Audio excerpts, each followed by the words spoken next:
try and amplify some acoustics this time.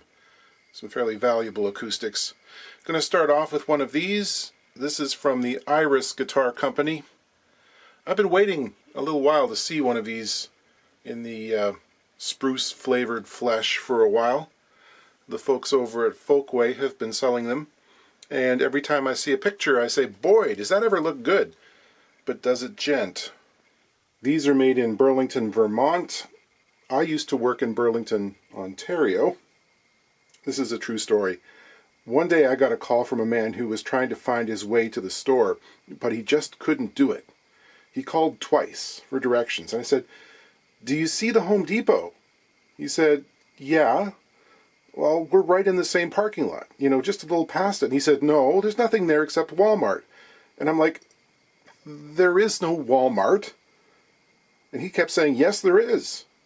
And for some reason my brain made the connection. I said, "Sir, turn out of the lot, go north for about 100 miles. When you hit Montreal, turn left. We'll see you in about 6 hours."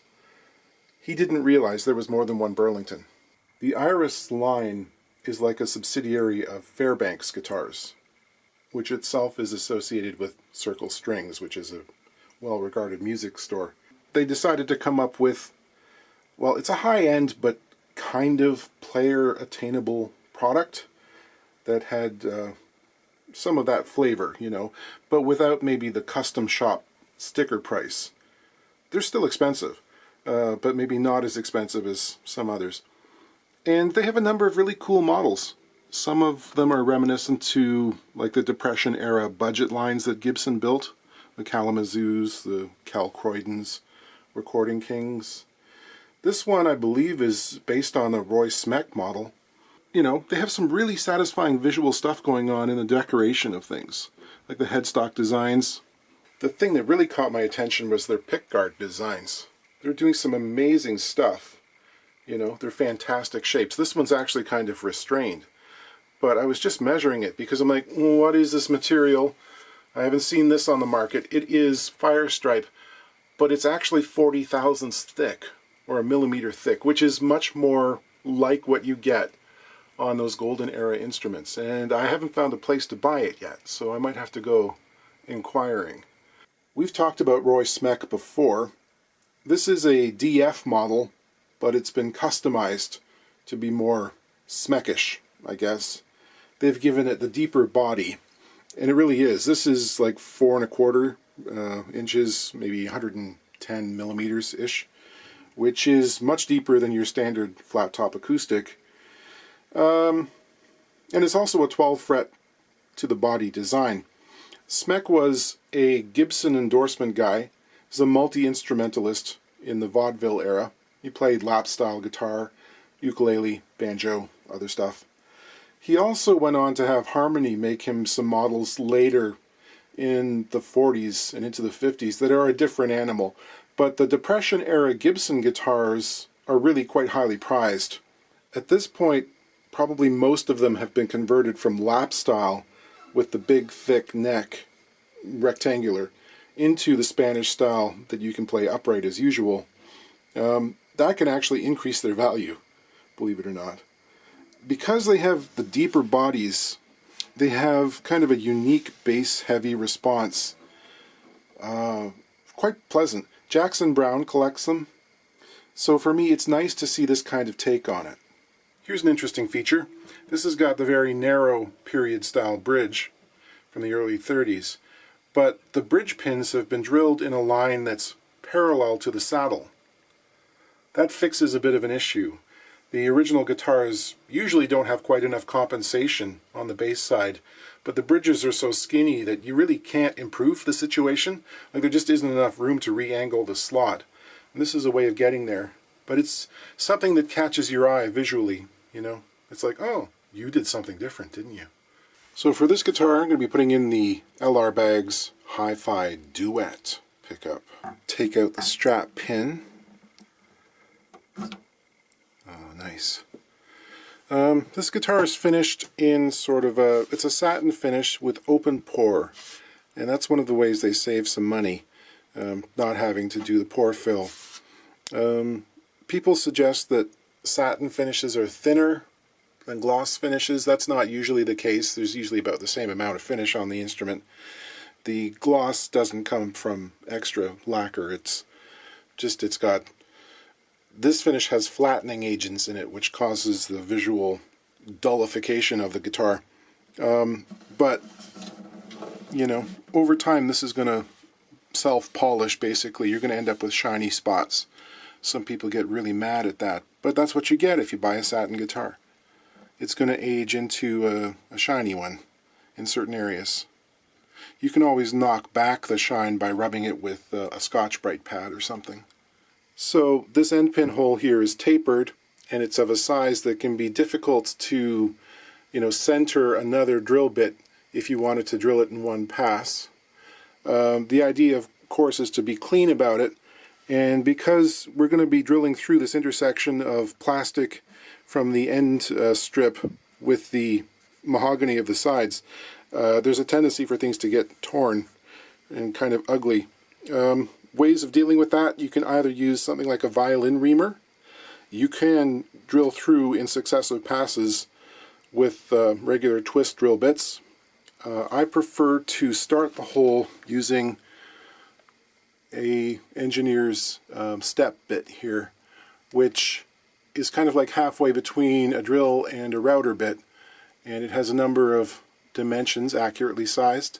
So I'll use this to start the hole and bring it up to a 1/2 inch diameter.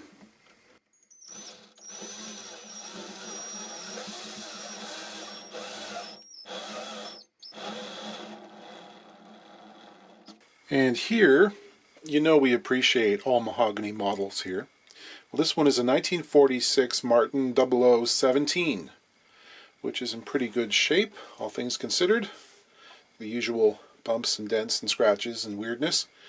Looked after pretty well. It seems to have had a refret and a neck reset. It's doing well. But the owner is in for some upgrades. Now, this was made just after the end of the war, and there'd been a lot of restrictions on the metal supply for manufacturing. Martin had started using plastic button tuners on their lower end models, like the 17, and this retains that. Looking at these, I'm not so sure if those buttons are actually original. I think they may be replacements. They're in too nice a shape. They also seem to be missing their ferrules, or bushings. Now, the ones I've seen online do have bushings, but I suppose some batches might have been made without. I don't know. That works okay as long as the holes are really closely sized to the shafts. So there's not a whole lot of play. But the player wants a new set of Waverleys put on, and that would be seen as an upgrade. Nobody complains about Waverleys on an old Martin. He would like to amplify this as well. And there's some challenges because the bridge plates in these are tiny, and there's not a whole lot of real estate to fit transducer hardware under the saddle area. Just doesn't extend that far forward. So he's got an LR Baggs Lyric pickup, which is a fairly forgiving pickup, placement-wise, and in their literature they suggest putting it directly behind the bridge pins in a case like this, if there's enough space back there. So we're going to try that. I don't think I have a template for a Martin pickguard from the 40s for the smaller guitars. I should make a tracing of that while it's here. You never know. How can I tell this neck has been reset? Number of things. Well, there is a certain amount of scuffage going on along the sides of the heel. This has been done really cleanly, and it can be hard to tell. There's also a white line of polishing compound, which may or may not be related to a neck reset. Other things like the lacquer on the heel cap here is striated in a way that it's not on the rest of the guitar, like this has been subjected to some pressure. Another weird thing here is there's a bunch of sort of parallel divots or scratches. Don't know what those are from, but they could be part of the procedure. The main thing is looking at the angle of the neck versus the front of the guitar and the way the fingerboard extension here pitches down towards the sound hole. Straight and then down.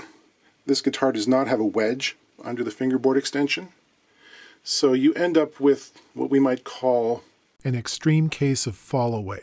You know, the action is good until it meets the body, and then you end up with this really kind of precipitous thing. Now, this could also be indicative of the area around the sound hole also collapsing downwards through deforming action of like the braces changing shape, etc. But in this case, the top looks pretty good and flat. So I'm willing to bet that this has had a neck reset. Another clue would be if you've got a Martin guitar that's 80 years old and it's got this much saddle sticking up above the bridge, that rarely happens. So this is probably as much or more than it had when it left the factory. So that's a good indicator too. Ah, they're so pretty. What's that? You want me to tune you? But of course, they're not an exact match. Neither an outline or, it seems, screw spacing. One of them works, one of them doesn't. That means I have to plug some holes. Oh well. Shouldn't these be carefully matched tiny side grain plugs? Well, they're going to be fully covered by the tuner, and half their diameter will be drilled away. Just relax, it's okay. I'll pare down the excess, and I'll also put a little bit of touch-up on them. I'm going to leave the outlines of the original tuners, too, just in case someone ever wants to put them back on. No one's ever going to want to put them back on. It's not going to happen. After my drill finished recharging, I could complete the jack holes. That's a 31/64 inch bit. Could be a 12 millimeter. Half inch is too wide. The jack will be flopping around. So we have here the Lyric from LR Bags. This is not so much a pickup, really, as it's a microphone. It's a tiny little mic that listens to the top of the guitar. So this is what allows us to install behind the bridge pins. Because it's a microphone. Transducer style pickups, really, they got to be under the saddle. Positioning is pretty critical on those. Moving this thing around will have quite an effect on the sound as well. The tone can change quite a bit, but it's more forgiving in that it's listening to a much larger area rather than trying to pick up on pressure differences and transfer them into an electric signal. So this is a good choice for this set of circumstances. And here is that situation. You can see in this case, Martin has made a rather small bridge pad, and it's been positioned so that the bridge pin holes are actually quite close to the front of that pad. This is different from what we would normally see today. There is enough real estate behind it to make the pickup work. You can also see that in this guitar, Martin has not scalloped those tone bars or the X-brace arms. This is something they stopped doing about a year and a half before this guitar was made in the post-war era, just to basically cut down on the amount of warranty work, we imagine. Strengthen things up just a little bit. Contrast that with the Iris bridge plate, and you can see there's plenty of room in front, not all that much behind. There's also some heavily scalloped bracing and some of the sharpest brace profiles I've ever encountered. These things come to a knife edge. I mean, they're actually really sharp. You could hurt yourself. So be careful if you put your arm in there. I need to clean off the bridge plate because the pickup is installed with sticky backed tape, double-sided adhesive. And we want to make sure that there's no dust, grime, or oil, or other contaminants. See, you wouldn't want that in between you and the sound. Many of these LR Bags pickups have an integral preamp inside the jack tube here. They managed to pack a whole lot of stuff into this little tube. So I will warn you that you don't ever want to damage any of the little components in here. Got to be careful. They're darn near unrepairable if something breaks. Just be aware. Alright, you guys have seen me install pickups before. This is a little chunk of a jack which I cut off and drilled a hole through and attached to a line of wire here that will allow me to capture this portion of the jack and pull it through into place. So I just thread this through the freshly drilled end pin hole. What the wire allows me to do is pull this into place, see where it is, and I'm almost perfect in this case. But if I wasn't, I could push this back in, adjust the nut on the threaded portion of the jack on the inside of the guitar to regulate the length as it emerges through the tail block here. I think I want another maybe half turn or so. I want the shoulder of the jack to come just barely below the surface of the wood here. If there's too big a gap, what happens is you'll end up crushing the washer that holds these two parts together, and it'll crush the wood, basically. What you want is just, a bare minimum of space there so that when the nut is tightened up on the outside, the washer rides against the flat metal shoulder, and it keeps things really secure. These end pin jacks usually have a through hole, and you can use, this happens to be a portion of an old drill bit that's been sunk into a little handle here and bent slightly, and that will prevent the jack from rotating while I tighten up the nut. Obviously be careful of the finish of the guitar when you're doing this. Okay, that's not going anywhere. Now I'll put the strap button portion on. Now you could leave it like that, but if you have a set of soft jaw pliers, if you give it a little, that's on there good and tight now, and it's not going to come off. And if you look at the exposed portion of the jack, there basically isn't any. It's about flush with the end of the end pin. Now to install the mic, it's basically peel and stick, and in this case I don't think I need any sort of positioning aids. I'll just sight down through the bridge pin holes here with a lamp over top, and I can see what I'm doing. See where the central portion of the microphone is and get that centered between the two centered bridge pin holes. There's a volume control unit here which has a little lip on it that'll meet up with the sound hole. Now positioning this can be a little bit tricky depending on the model of guitar and how the sound hole support braces are configured. If they're really tall and really close to the edge of the sound hole, it can sort of limit the amount of area. Here's a good spot here, which is easily accessible to the player. They can also see it. I wouldn't put it on this side, I don't think, because this is the area where people tend to strum and or pick, and if you're not careful you just sort of bang into that. You can also go up here. There can be issues with routing the wire. In this case I'm probably going to have the wire for the battery bag come along on this side, so I like to keep them on the same side. It just makes routing them easier and keeping them all together. So I think I'm going to put it here under the pick guard towards the end of the fingerboard. I've applied the adhesive, which is like a foam tape, double-sided. I've also cleaned the area I intend to stick it to. And we'll get that located right about there. And once again, I'm going to give that a good firm squeeze for a little while. We'll check the battery before installing it. Ooh, it's a hot one. And that's going to go in this little battery bag, which has self-adhesive tape on the back of it as well. There are a number of places you can position this. A lot of the time you'll see them affixed directly to the front of the neck block, which is fine, but in this case, we've got both the model number and its serial number on there, and I don't really want to stick this on top of that, 80-year-old stamp. So I'm going to affix it to the back of the instrument towards the, the side of the treble side, basically, where it's fairly easily accessible, it's out of the way, and it's not likely to come loose and bang against stuff.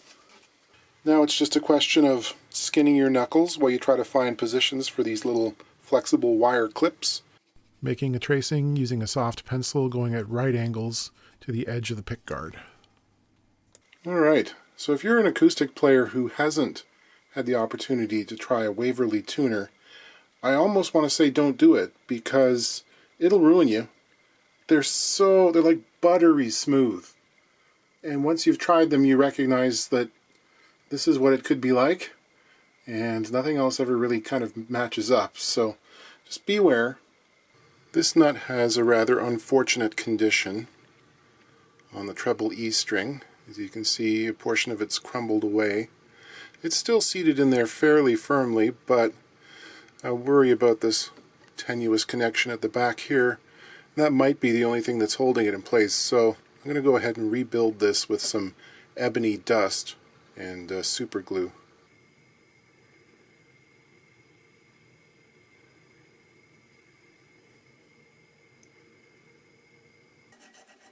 A little bit of graphite pencil helps to lubricate the slots, even in this black ebony nut. Still needs lubrication.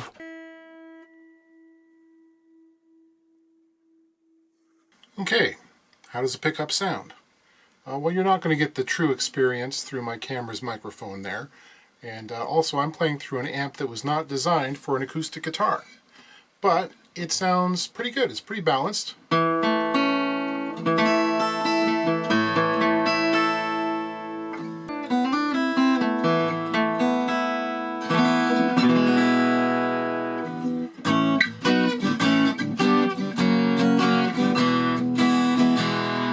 Gotta watch out for string squeak.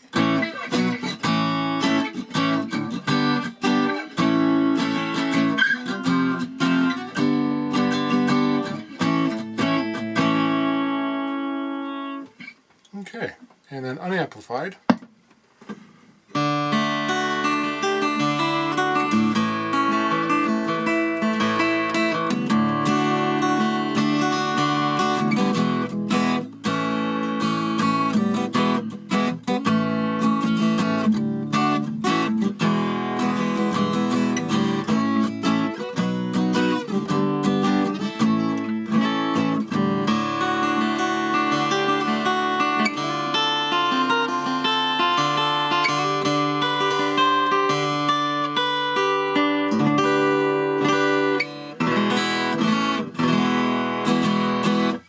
I don't want to alarm anyone, but the call for this one came from inside the house.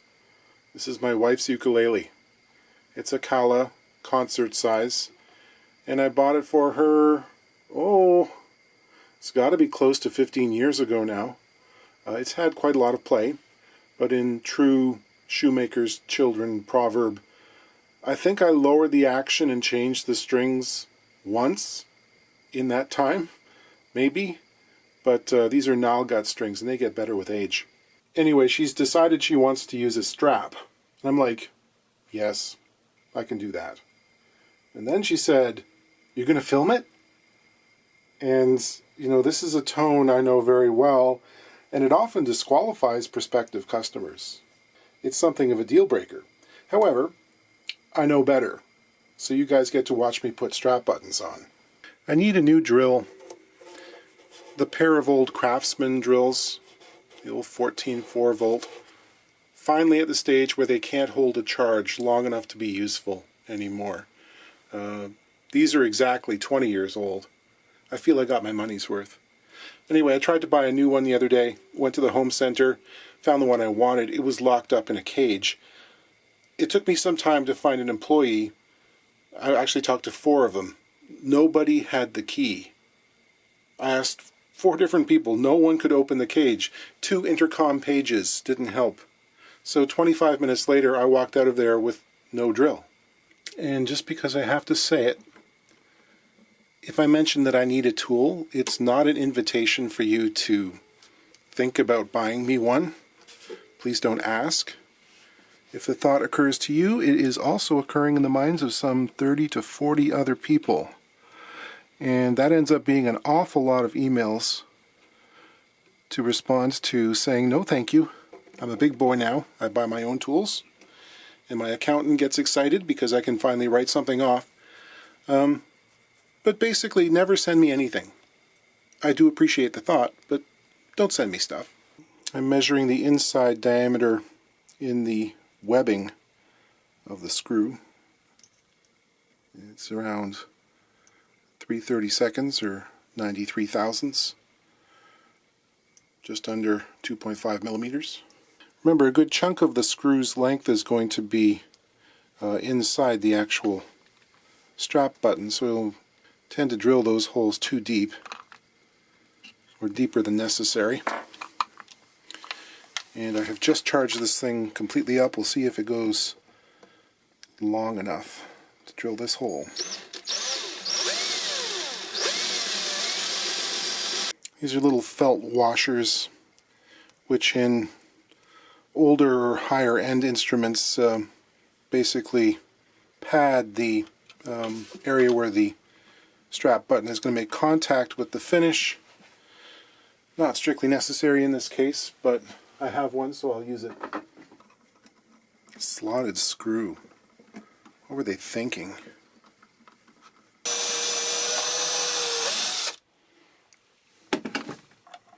Same strap button from the same company, same model number, out of the same packages, fresh.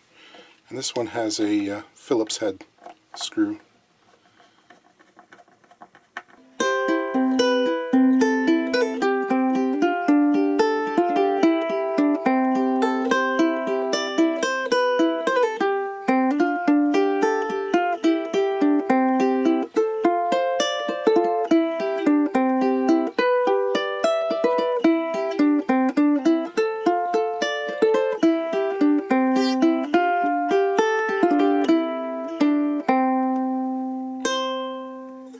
For the Iris, this is a horse of a different color.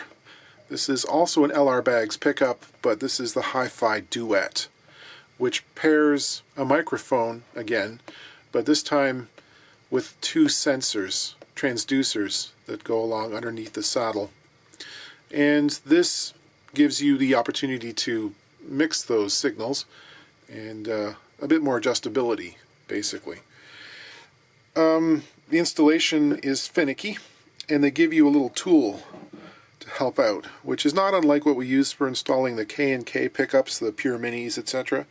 This one has a couple of little dowels that screw on, and they're adjustable laterally, and we can adjust those so that they fit inside the outside two string holes. And this is how we find the position for these sensors. The instructions are pretty clear. Again, this is kind of thing like maybe a technically minded player could do it, but experience counts. And most of the time I would suggest getting someone who has done some pickup installations to do this for you, rather than kind of venture into these territories. This is not an inexpensive device.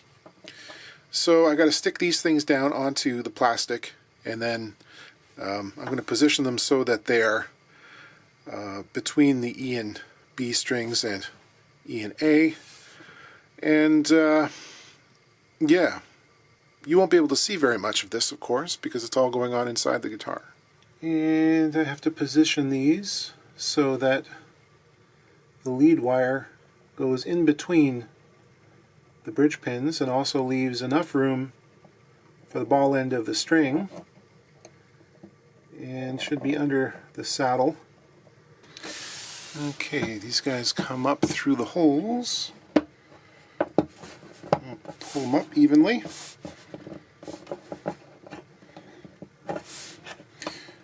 And that should get things stuck down. I'm also going to check to see what the position is like. I guess I can take a picture of that for you, for your reference. Down deep inside, past the tonsils and the spare ribs and the things too fierce to mention. It seems fairly straightforward, doesn't it? Before I fix the mic in there, I'm just going to check and see about clearance, specifically for the B string, just to make sure there's enough room for the ball end. The microphone placement, you're just going to do it blind. Put a couple of bridge pins in place there to give me some guidance. Again, this there's a little bit more forgiveness in terms of positioning, I think. Again, you do want it centered. There we go. The Hi-Fi Duet has a much larger combination preamp volume tone control system. It takes up quite a lot of space, and again, not so forgiving in terms of positioning, but I found a spot where it would work. Right. This is an impressive guitar. Spec models, though, they are deep. You will recognize it when you pick one up. It helps if you're a great big guy with long arms and enough of a gut to push it into an angle that's strummable. I mean, if you're 5'5" with a 30-inch sleeve length, this might not be the one for you. There's an ergonomic thing, especially when you're sitting down. Those people might want the thinner version. But sounds great. Pickup's impressive too. The only thing I don't like about this kind of setup are the number of wires snaking around inside, because it requires quite a lot of trial and error to get them all locked down so that they don't rattle against the top or the sides or themselves. It's a whole lot of wire clips. Because these interior mics, they can be very sensitive to that kind of thing in a way that straight transducers aren't. But when you get them dialed in with the blend feature, they're probably the best way to amplify a guitar like this, short of, putting an actual microphone in front of it. Nothing really beats that, still. But this is pretty good.